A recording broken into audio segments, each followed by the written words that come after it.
Hello everybody, welcome back. Today we're going to make some pillowcases to go with the plaid quilt I made. Although you can make this pillowcase to go with anything really. Alright, so first you just need 1 yard of fabric. So we're going to open it up and we're going to take our salvage edges and put them on the side. So you're going to go with one of your edges here. And this is, I don't know, hot hammer. I got it on Amazon, and it just lets me iron right on it if I wanted to, which I do. So we're going to fold this top side down about 1 inch, and all you do then is line it up on your, I'm sorry, not 1 inch, 1/2 an inch. You just line that up there on your 1/2 an inch line. Iron it down, and we're just going to go all the way across doing that, which might get boring to watch me do it, but it has to be done. It doesn't have to be. It just works better if you do it preemptively. You don't have to. You can go without ironing at all. And you can iron afterwards. You can, just measure, pin. You don't have to iron it. But I'm ironing it because it lays flatter. I think it comes together easier. So I did make him another throw pillow, but I made it with this on the back because he requested it. So he has 2 different throw pillows, which doesn't matter to me. It's his room, his pillow. That's what he wants, but he's going to have 2 of these. And then his is going to be completely done, the whole set. And we're going to be making Harry Potter blocks again. I have another quilt we're going to be making with a block that's called Eccentric Star. And I am making a whole little quilt out of it for a kid I know. Alright. And I'll be making other blocks in between those. I do want to make a table runner for the spring/summer. Since, spring's, I don't know what spring's doing. It was hot here. It snowed here one day. 2 days later, it was very hot. And now it's really windy and cold out. And I don't know what Mother Nature's doing, but I wish she'd get her story straight. Alright, so now we're going to then fold it down 4 inches. And this does have a 4-inch line here. I have this other one.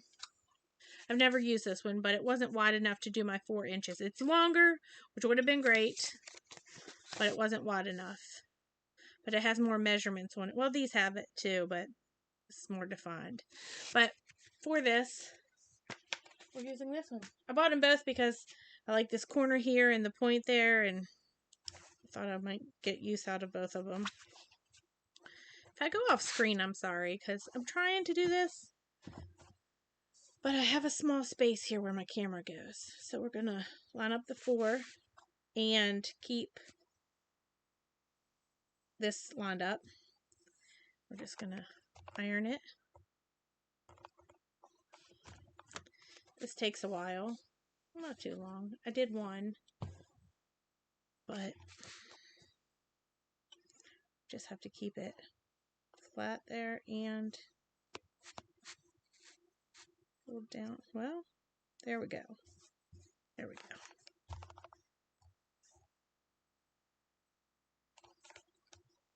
If it's not perfect, he's not going to complain. He won't even notice.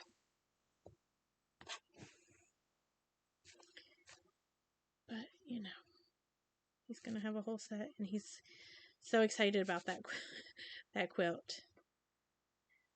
He's had his bed cleaned off ever since. He doesn't put anything on it now. Which, if I'd have known that, I'd have made it a long time ago.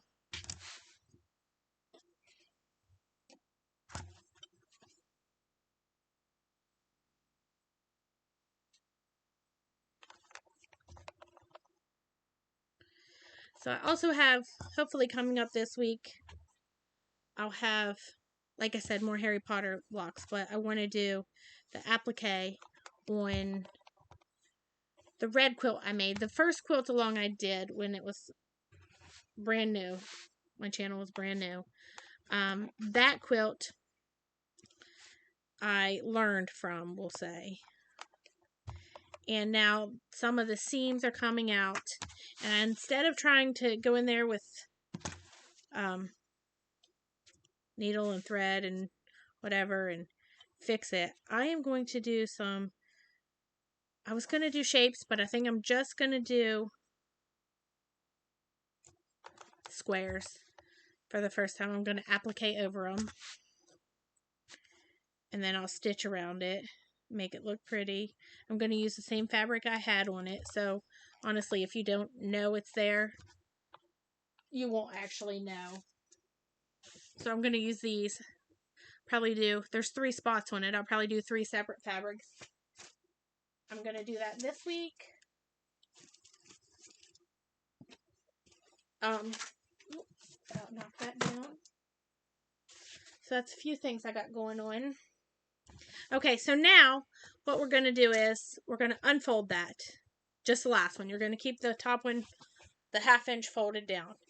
And you're going to fold it like this. Line up your salvages.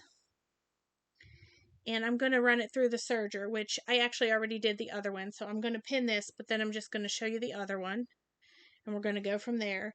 If you don't have a serger, it really doesn't matter. Just run a stitch down it.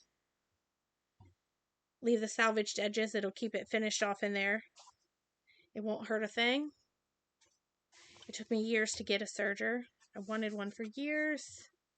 And then I was making some money. I was making ties for, I worked at McDonald's at that point, and I was making ties for myself. I was a manager, and the ladies wear these scarf looking thing, and I was making a bunch of them, and I made money off of them, and I bought a serger with it.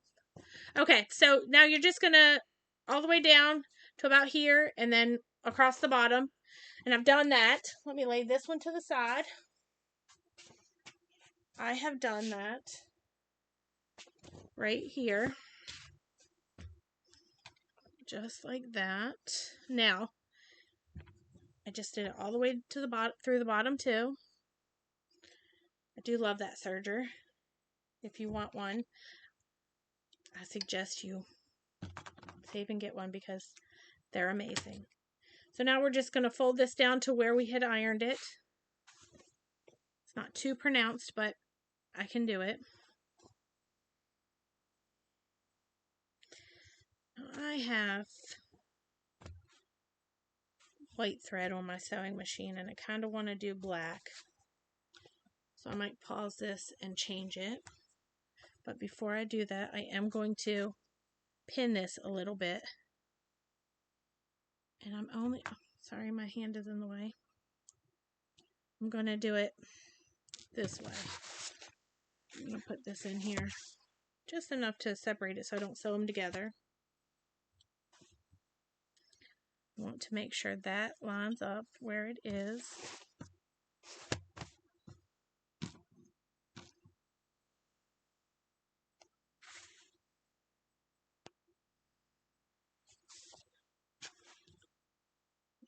Do this one.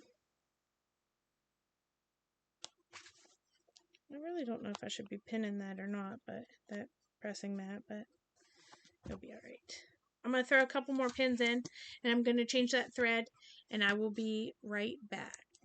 Okay, so I've done, I actually only changed the top thread, or the bottom thread, because this white that I'm using on this side, oh, I'm not even using it. I didn't even thread it. I took the other off and didn't thread it. Oh, you guys.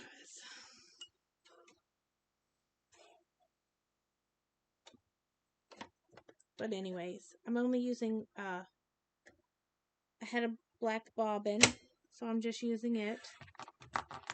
And then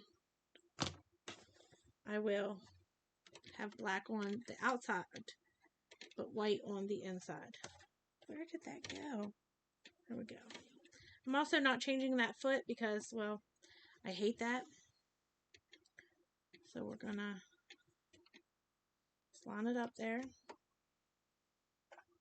And we'll just do it slow. Or slowish.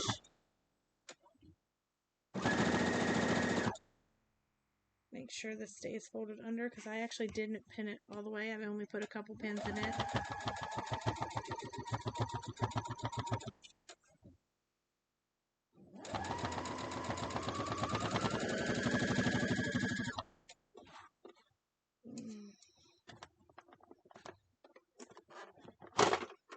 There we go. Let's take that off and it might slide through there easier.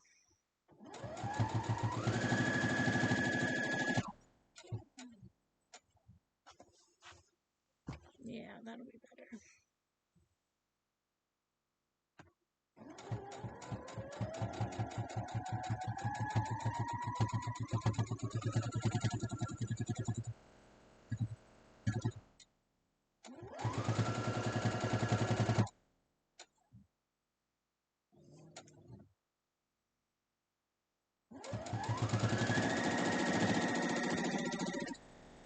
Not very even.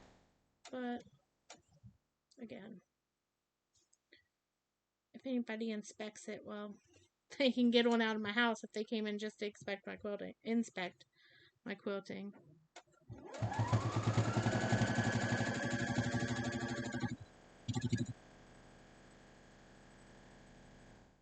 You don't need that kind of negativity in your life.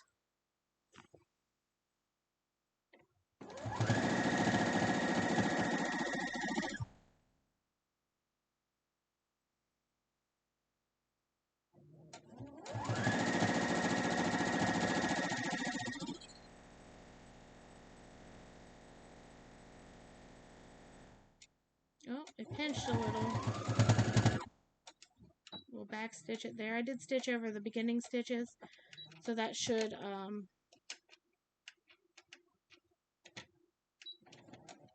take care of any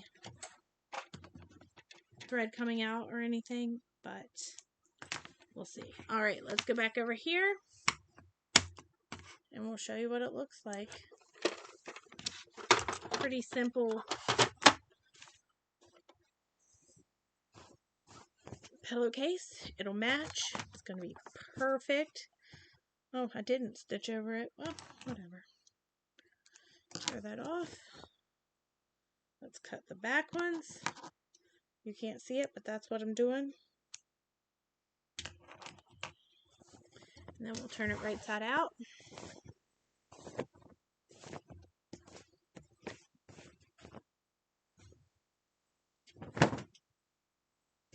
And there you have it. See? Nice line across there. And it'll match perfectly. He will love it. Which is the most important thing, right? So there it is. I know you couldn't see it all very well as I was doing it, but I hope you enjoyed the tutorial. And oh, here's this one if you wanted to see it. I didn't stuff it yet, but there's the front. Threads everywhere in this house. And there's the back. I'll stuff it in there and sew it up. And I'll see y'all next time. You have a great day.